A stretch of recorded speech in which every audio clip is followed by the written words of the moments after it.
coming often? X, are you okay? This is X, and he's a great guy, high IQ. He's a high IQ individual. And he's got this, check out this cool train he's got. So thank you very much. We had a busy day today. The king just left, and we've had a great discussion, terrific discussion concerning Gaza and everything else. We had discussions also about Saturday at 12 o'clock. It's going to be a big moment. We'll see what happens. I don't expect much happening with these people, but we'll see what happens. And we're going to be signing a very important deal today. It's DOGE, and I'm going to ask Elon to tell you a little bit about it and some of the things that we found, which are shocking. Billions and billions of dollars in waste, fraud, and abuse. And I think it's very important. And that's one of the reasons I got elected. I said, we're going to do that. Nobody had any idea it was that bad, that sick, and that corrupt.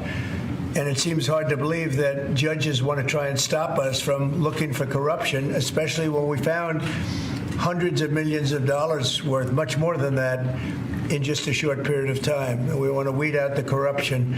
And it seems hard to believe that a judge could say, we don't want you to do that. Well, so maybe we have to look at the judges, because that's very serious. I think it's a very serious violation. I'll ask Elon Musk to say a few words, and we'll take some questions. Elon, go ahead. Sure. So at a high level, if you say what is the goal of DOGE, and I think a significant part of the presidency is to restore democracy. This may seem like, well, aren't we in a democracy? Well, if you don't have a feedback loop, okay, X, we would have to, if you sorry. So I tell you, gravitas can be difficult sometimes. If there's not a good feedback loop from the people to the government, and if you have rule of the bureaucrat, if the bureaucracy is in charge, and then what meaning does democracy actually have? If the people cannot vote and have their will be decided by their elected representatives in the form of the president and the Senate and the House, then we don't live in a democracy. We live in a bureaucracy. So it's incredibly important that we close that feedback loop, we fix that feedback loop, and that the public's elected representatives, the president, the House, and the Senate, decide what happens, as opposed to a large unelected bureaucracy. This is not to say that there are good people who are in the federal bureaucracy, but you can't have an autonomous federal bureaucracy. You have to have one that is responsive to the people. That's the whole point of a democracy. And if you looked at this, if you asked the founders today and said, what do you think of the way things have turned out? Well, we have this unelected, fourth unconstitutional branch of government, which is the bureaucracy, which has, in a lot of ways, currently more power than any elected representative. And this is not something that people want, and it does not match the will of the people. So it's just something we've got to fix. And then we've also got to address the deficit. So we've got a $2 trillion deficit, and if we don't do something about this deficit, the country's going bankrupt. I mean, it's really astounding that the interest payments alone on the national debt exceed the Defense Department budget, which is shocking, because we spend a lot of money on defense. But if that just keeps going, we're essentially going to bankrupt the country. So what I really want to say is, like, it's not optional for us to reduce the federal expenses. It's essential. It's essential for America to remain solvent as a country, and it's essential for America to have the resources necessary to provide things to its citizens and not simply be servicing vast amounts of debt. And also, could you mention some of the things that your team has found, some of the crazy numbers, including the woman that walked away with about $30 million, right, etc.? Well, we do find it sort of rather odd that there are quite a few people in the bureaucracy who have ostensibly a salary of a few $100,000, but somehow manage to accrue tens of millions of dollars in net worth while they are in that position, which is, what happened at USAID. We're just curious as to where it came from. Maybe they're very good at investing, in which case we should take their investment advice, perhaps. But just there seems to be mysteriously they get wealthy. We don't know why. Where does it come from? And I think the reality is that they're getting wealthy at taxpayer expense. That's the honest truth of it. So, we're looking at, if you look at, say Treasury, for example, basic controls that should be in place, that are in place in any company, such as making sure that any given payment has a payment categorization code, that there is a comment field that describes the payment, and that if a payment is on the do not pay list, that you don't actually pay it. None of those things are true currently. So the reason that departments can't pass audits is because the payments don't have a categorization code. It's like just a massive number of blank checks just flying out the building. So you can't reconcile blank checks. You've got comment fields that are also blank, so you don't know why the payment was made. And then we've got this truly absurd, a do not pay list, which can take up to a year for an organization to get on a do not pay list. And this, we're talking about terrorist organizations, we're talking about known fraudsters, known aspects of waste, known things that do not match any congressional appropriation, can take up to a year to get on the list, and even once on the list is not used. It's mind-blowing. So what we're talking about here, we're really just talking about adding common sense controls that should be present, that haven't been present. So you say, like, well, how could such a thing arise? That seems crazy. When you understand that really everything is geared towards complaint minimization, so then you understand the motivations. So if people receive money, they don't complain, obviously. But if people don't receive money, they do complain. And the fraudsters complain the loudest and the fastest. So then when you understand that, then it makes sense. Oh, that's why everything they approve all the payments at Treasury. Because if you approve all the payments, you don't get complaints. But now we're saying that, no, actually, we are going to complain. If money is spent badly, if your taxpayer dollars are not spent in a sensible and frugal manner, then that's not okay. Your tax dollars need to be spent wisely on things that matter to the people. I mean, these things, it's just common sense. It's not draconian or radical, I think. It's really just saying, let's look at each of these expenditures and say, is this actually in the best interest of the people? And if it is, it's approved. If it's not, we should think about it. So, there's crazy things like just cursory examination of Social Security, and we've got people in there that are 150 years old. Now, do you know anyone who's 150? I don't. Okay. They should be on the Guinness Book of World Records. They're missing out. So, that's a case where, like, I think they're probably dead. It's my guess. Or they should be very famous, one of the two. And then there's a whole bunch of Social Security payments where there's no identifying information. Well, like, why is there no identifying information? Obviously, we want to make sure that people who deserve to receive Social Security do receive it, and that they receive it quickly and accurately. I'll tell you another crazy thing. So, one of the things is, like, we are trying to sort of right-size the federal bureaucracy, just make sure that this, obviously, there need to be a lot of people working for the federal government, but not as many as currently. So we're saying, well, okay, let's, if people can retire, with full benefits and everything, that would be good. They can retire, get their retirement payments and everything. And then we were told, this is actually, I think, a great anecdote, because we were told the most number of people that could retire possibly in a month is 10,000. We're like, well, why is that? Well, because all the retirement paperwork is manual on paper. It's manually calculated, then written down on a piece of paper. Then it goes down a mine. And I'm like, what do you mean a mine? Like, yeah, there's a limestone mine where we store all the retirement paperwork. And you look at a picture of this mine. We'll post some pictures afterwards. And this mine looks like something out of the 50s because it was started in 1955. So it looks like it's like a time warp.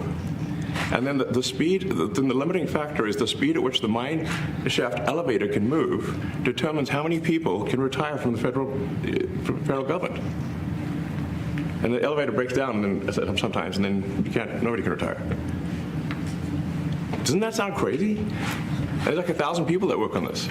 So I think if we take those people and say, like, you know what, instead of working in a mine shaft and carrying manila envelopes to, boxes in a mine shaft, you could do practically anything else, and you would add to the goods and services of the United States in a more useful way.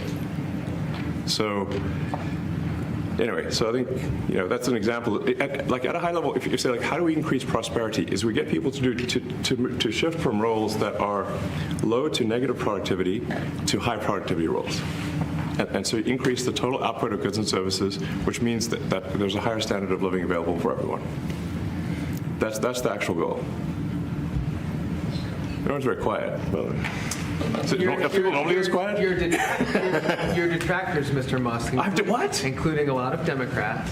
I have detractors? You do, sir. I don't believe it. Say that you're orchestrating a hostile takeover of government and doing it in a non-transparent way. What's your response to that criticism? Well, first of all, you couldn't ask for a stronger mandate from the public. The public voted. We have a majority of the public voting for President Trump. We won the House. We won the Senate. The people voted for major government reform. There should be no doubt about that. That was on the campaign. The president spoke about that at every rally. The people voted for major government reform, and that's what the people are going to get. They're going to get what they voted for. And a lot of times, people that don't get what they voted for, but in this presidency, they are going to get what they voted for. And that's what democracy is all about. Mr. Musk, the White House says that you will identify and excuse yourself from any conflicts of interest that you may have. Does that mean that you are, in effect, policing yourself? What are the checks and balances that are in place to ensure that there is accountability and transparency? Well, we actually are trying to be as transparent as possible. In fact, we post our actions to the DOGE handle on X and to the DOGE website. So all of our actions are maximally transparent. In fact, I don't think there's been, I don't know of a case where an organization has been more transparent than the DOGE organization. So the kind of things we're doing are, I think, very, very simple and basic. They're not, what I mentioned, for example, about Treasury, just making sure that payments that go out, taxpayer money that goes out, is categorized correctly, that the payment is explained, that organizations on the do not pay list, which takes a lot to get there, that actually are not paid, which currently they are paid. These are not individual judgment decisions. These are about simply having sensible checks and balances in the system itself to ensure that taxpayer money is spent well. So it's got nothing to do with, like, say, a contract with some company of mine at all. But if there is a conflict of interest when it comes to you yourself, for instance, you've received billions of dollars in federal contracts when it comes to the Pentagon, for instance, which the president, I know, has directed you to look into. Yeah. Are you policing yourself in that? Is there any sort of accountability check and balance in place that would provide any transparency for the American people? Well, all of our actions are fully public.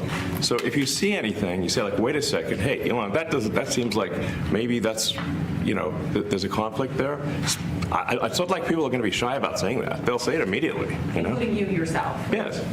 But transparency is what builds trust, not simply somebody asserting trust. So not somebody saying they're trustworthy, but transparency, so you can see everything that's going on.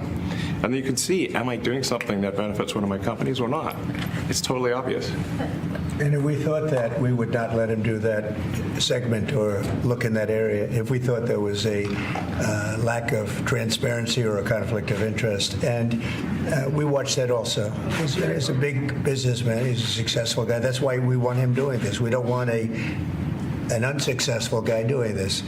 Now, one thing also that Elon hasn't really mentioned are the groups of people that are getting some of these payments. They're ridiculous. And we're talking about billions of dollars that we've already found. We found fraud and abuse I would say those two words as opposed to the third word that I usually use, but in this case, fraud and abuse. It's abusive because most of these things are virtually made up, or certainly money shouldn't be sent to them. And you know what I'm talking about. It's crazy. So, but we're talking about tens of billions of dollars that we've already found. And now a judge who's an activist judge wants to try and stop us from doing this. Why? Why would they want to do that? I campaigned on this. I campaigned on the fact that I said government is corrupt. And it is very corrupt. It's very, very, it's also foolish. As an example, a man has a contract for 3 months and the contract ends, but they keep paying him for the next 20 years, because nobody ends a contract. You get a lot of that. You have a contract that's a 3-month contract. Now, normally, if you're in a small, in all fairness, it's the size of this thing is so big. Yeah. But if you have a contract and you're in a regular business, you end the contract in 3 months. It's a consultant. Here's a contract for 3 months, but it goes on for 20 years. And the guy doesn't say that he got money for 20 years, They don't say it. They just keep getting checks month after month. And you have various things like that. And even much worse than that, actually, much worse. And I guess you call that incompetence, maybe. Yeah. It could be corruption. It could be a deal's made on both sides, where the guy gets the money, he kicks. I think there's a lot of kickback here. I see a lot of kickback here. There's a lot of kickbacks. A tremendous kickback, because nobody could be so stupid to give out some of these contracts. Yeah. So he has to get a kickback. So that's what I got elected for, that and borders and military and a lot of things, but this is a big part of it. And I hope that the court system is going to allow us to do what we have to do. We got elected to among other things, find all of this fraud, abuse, all of this horrible stuff going on. And we've already found billions of dollars, not like a little bit, billions, many billions of dollars. And when you get down to it, it's going to be probably close to $1 trillion. It could be close to $1 trillion that we're going to find. That will have quite an impact on the budget. And you'll go to a judge where they handpick a judge, and he has certain leanings. I'm not knocking anybody for that, but he has certain leanings. And he wants us to stop looking. How do you stop looking? I mean, we've already found it. We have a case in New York where a hotel has paid $59 million, $59 million because it's housing migrants, illegal migrants, all illegal, I believe. And they were being paid twice the normal room rate at 100% occupancy. Unbelievable. So it's a racket. Mr. Musk, can I ask a question? Well, if I may sort of just going for the president's comments, at a high level, you say, well, what are the two ingredients that are really necessary in order to cut the budget deficit in half from $2 trillion to $1 trillion? And it's really two things: competence and caring. And if you add competence and caring, you'll cut the budget deficit in half. And I fully expect to be scrutinized and get a daily proctology exam, basically. Might as well just camp out there. So it's not like I think I can get away with something. I'll be scrutinized nonstop. But with the support of the president, we can cut the budget deficit in half from $2 trillion to $1, and then with deregulation, because there's a lot of sort of regulations that don't ultimately serve the public good. We need to free the builders of America to build.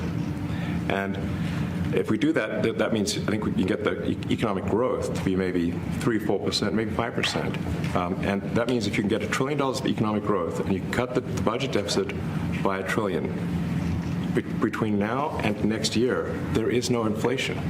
There's no inflation in 26. And if the government is not borrowing as much, it means that interest costs decline. So the mortgage, their car payment, their credit card bills, anything, their student debt, the monthly payments drop. That's a fantastic scenario for the average American. I mean, imagine they're going down the grocery aisle and the prices from one year to the next are the same, and their mortgage, all their debt payments dropped. How great is that for the average American? We had no idea we were going to find this much. and it's open. It's not like complicated. It's not that simple stuff. complicated. It's just like a lot of work. we Yeah. can't believe it. A lot of work, a lot of smart people involved. Very, very smart people. But you're talking about anywhere maybe $500 billion. It's crazy the kind of numbers you're It is really talking crazy. about. You know, normally when you're looking at something, you'll find you're looking for 1 out of 100. Here, you're almost reversing it. You look for one that's good. Yeah. And you can look at the title and you say, why are we doing this? Why are we doing that? And the public gets it. You know, the public gets it. You've seen the polls. The public is saying, why are we paying all this money? This for years, this has gone on. Mr. Musk, President you Trump, said Senator, Yeah, go ahead. Wait, go ahead. Senator Rand Paul today said that DOGE cuts will ultimately need a vote in Congress. Do you agree with that? Is that the I plan? really don't know. I know this. We're finding tremendous fraud and tremendous abuse. If I need a vote of Congress to find fraud and abuse, it's fine with me. I think we'll get the vote, although there'll be some people that wouldn't vote. And how could a judge want to hold us back from finding all of this fraud and finding all of this incompetence?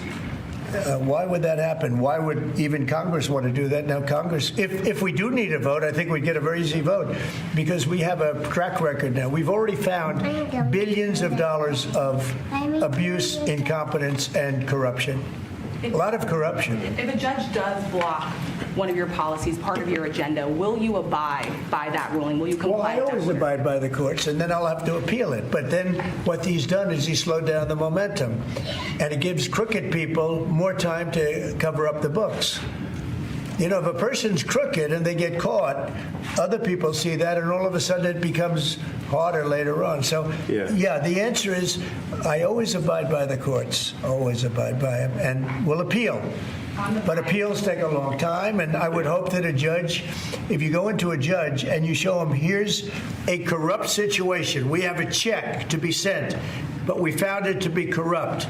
Do you want us to send this corrupt check to a person, or do you want us not to give it and give it back to the taxpayer? I would hope a judge would say, don't send it, give it back to the taxpayer. Yeah, if I can add to that, what we're finding is that a bunch of the fraud is not even going to Americans. So I think we can all agree that if there's going to be fraud, it should at least go to Americans. But a bunch of the fraud rings that are operating in the United States and taking advantage of the federal government, especially in the entitlements programs, are actually foreign fraud rings. They're operating in other countries and actually exporting money to other countries. We should stop that. Mr. Musk, you And this is big numbers. We're talking about $100 to $200 billion a year. Sure. Serious money. Mr. Musk, you said on X Yeah. that an example of the fraud that you have cited was $50 million of condoms was sent to Gaza. But after fact-check this, apparently Gaza in Mozambique, and the program was to protect them against HIV. So can you correct the statements? It wasn't sent to Hamas, actually.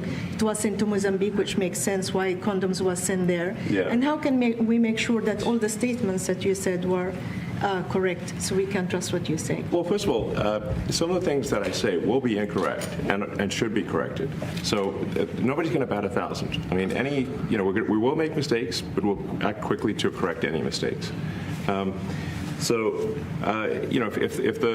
not sure we should be sending $50 million worth of condoms to anywhere, frankly.